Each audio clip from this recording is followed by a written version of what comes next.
Fruit and vegetables. Just how good for you are they or not? Well, of course, we know there's a lot of factors involving contamination and so forth. There's different diets that argue about whether a person should even eat fruit or not, etc. Now, why so much confusion? Well, a lot of variables, that's why. But today I just want to bring up a a thought-provoking, interesting variable that most people are not aware of unless someone, brings it to their attention. It's not that hard to understand once you think about it, but it's just something that, most people just haven't been informed about or whatever. And that is that your modern produce and all your produce shelves and all the stores, it's all domesticated, hybridized fruit. Now, maybe not hybridized, might be technically incorrect, but some of it's hybridized. A lot of it's just what they call domesticated. Now, what does that mean? That means that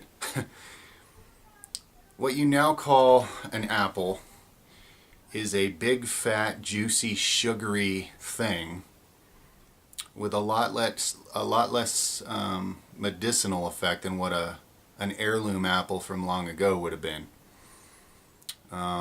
What an apple, in other words, has been bred from is something that used to be very small and very bitter or sour, because bitter and sour tastes mean medicine. Now, all fruit to this day has at least some medicine in it, but it's so diluted and weak that you didn't even know that, did you?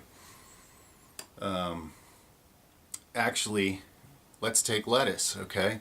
Lettuce descended from wild lettuce. Well, wild lettuce, I can tell you from personal experience, is an awesome natural drug. Okay, it's super relaxing. It's very opioid-like. Okay, for relaxation and sleep, but without the negative, side effects of joining your local opium den. But it tastes bitter. Okay, it wouldn't have that soft, goes with everything gentle taste that modern domesticated lettuce has. So when you think about it, what's been done to the produce is the same thing that's been done to the people.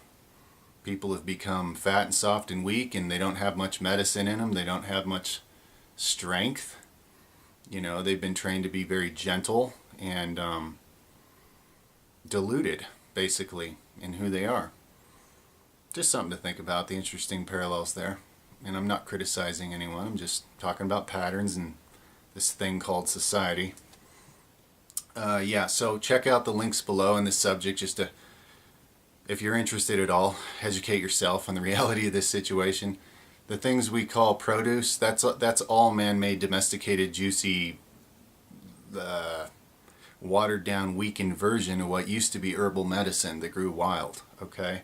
That didn't have near as many calories, but, okay, so real fruit, heirloom fruit, would be much lower on macronutrients, okay, much lower on macro calories, and much higher on micros, medicinal things. Now, I grow heirloom goji berries, okay, that's something that still exists in its heirloom form, and it's like one of the strongest, most potent, powerful known herbs, not like mind-altering herbs, but overall health and vitality herbs on the planet.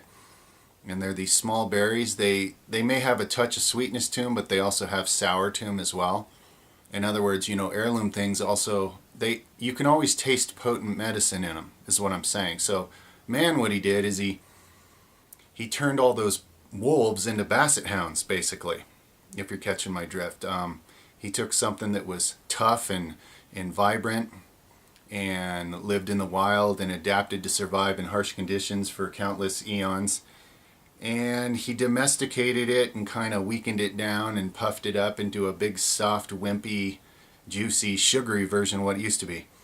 Another of the implications that comes to mind when I think about this, and probably one of the reasons why a person like me can't eat most fruits without messing up his blood sugar, and no doubt a lot of you are in the same boat whether you know it or not, is that, when you alter things, there's a cause and effect.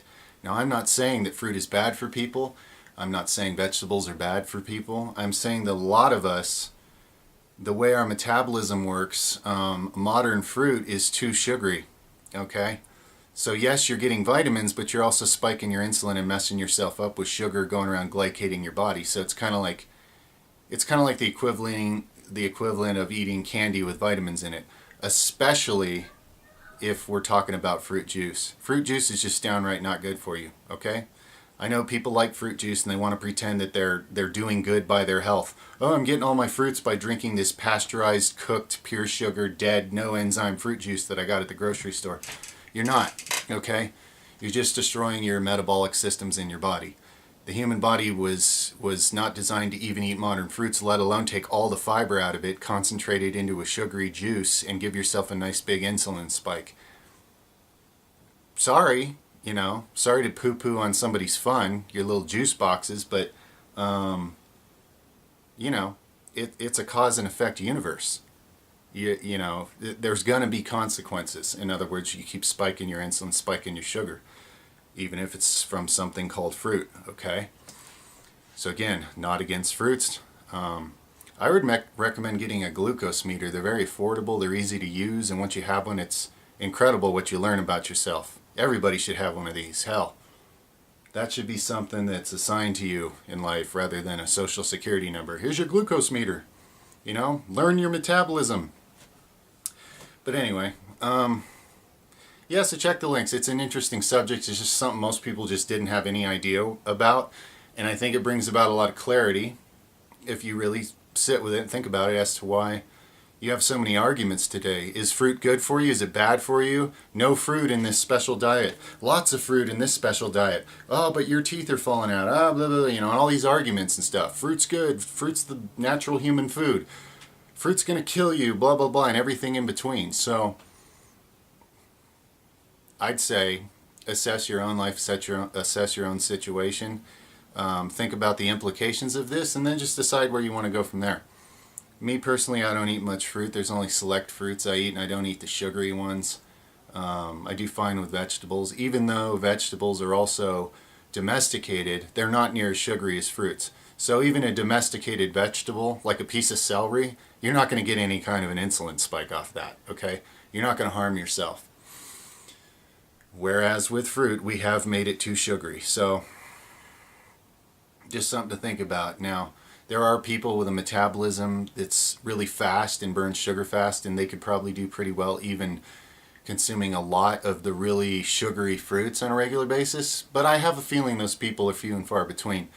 I literally see gurus who prescribe nothing but raw fruit diets to cure like incurable diseases, which works, by the way, because you're alkalizing and sucking toxins out. But then these guys end up believing that they want to live on nothing, that everybody that humans are meant to live on nothing but fruit their entire life. And I see these people sit there drinking pitchers of orange juice and stuff, and they're 150 pounds overweight, and they have zero muscle tone, and it's all flab and man boobs and a gut that hangs down past their waist. And they're telling me that, they know the perfect diet for human beings because all they eat is fruit and fruit juice and stuff, okay? I don't mean to take a shit on anybody who's a natural healer because I consider the work you're doing to be... I can't think of anything more valuable to do on planet Earth or more awesome. It's just that these belief systems about, oh, I'm going to become a fruitarian. Well, I'm not telling you not to become a fruitarian. Hell, I like to do experiments too, and maybe it'll work for you. Depends on your metabolism, mind, body, spirit, and all that. I'm just saying that you guys need, people out there need some scientific awareness about the reality of the situation, okay? This stuff we're calling fruit that tastes so good that certain people are like, oh, I could just live on this. Just realize that is one sugary ass, watered down version of something that used to be low calorie, low sugar, and high in medicinal properties, okay? Just something to think about. Put that in the old peace pipe and, kind of factor it into the equation and do with it what you will. And for any of you, that care about the science of things, check out the links below. It's an interesting subject. Over and out for now, Jedis.